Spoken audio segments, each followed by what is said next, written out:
You might accidentally get curious about a topic, and then you accidentally search the title of a book, and then you accidentally click the first link, and whoops, you accidentally downloaded a file and accidentally opened it in an ebook reader. Now you own the book. And sure, you could pull out fun facts to sound smart in conversations, but more importantly, you can actually learn something useful. Here are 10 things you should know before learning any skill. Number 1. If you don't use a skill, your brain assumes it's useless and deletes it. No exceptions. Number 2. You only need about 20% of the knowledge to get 80% of the results. So technically, we could stop here. But let's talk about the learning curve. It's a simple graph. Time on the bottom, skill on the side. At the beginning, a tiny bit of practice gives you massive progress. Later on, progress slows down, which means starting is the most important part. Nobody has ever learned how to tie a tie by watching a video about tying a tie. You learn by watching while tying the tie.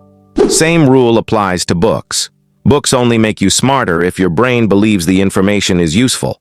So, if you read a chapter on cleaning a bedroom, go clean a bedroom. It doesn't even have to be yours. Just clean one. Congratulations. You'll remember that chapter forever. Now, sometimes you can't practice immediately.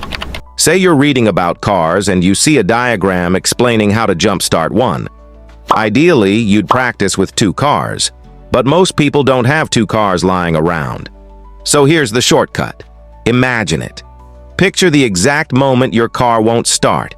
Picture the cables, the order, the sounds, the steps, start to finish. Find a video. Pretend it's your car. Your brain can't tell the difference.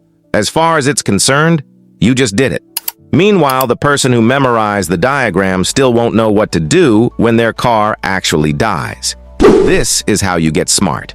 Use what you learn, or at least convince your brain you did. This is also how school works. You learn something, but you won't use it for years. So, teachers create a fake situation where the information suddenly matters. It's called a test. If you fail the class. In South Korea, prison. Just kidding. That's only if you cheat. The test creates urgency. Your brain tries to remember. But once the test is over, your brain deletes the file. Not useful anymore. People think repetition, spaced repetition, mind maps, or fancy systems will magically make them smarter. But honestly, practice questions work best because they simulate real use. No practice questions? Make your own. Raise the stakes. Pretend you're hanging off a cliff with one hand and someone will pull you up only if you can name every part of a human cell. Your brain will remember. Trust me, learning is simple. Make information feel useful, and your brain keeps it. This is why textbooks are the S-tier learning format. No fluff. No motivation speeches, no distractions, just information and problems that expose what you don't understand. And if you're stuck, you flip to page XX something in the appendix and suffer a little. Textbooks aren't for casual learners. They're not fun. They don't entertain you, but they work. And if you're ever ready for that challenge, there might be a website you could accidentally find where you could accidentally download free textbooks on almost any subject. But before you do that, I accept donations in the form of subscribes to fund the next video.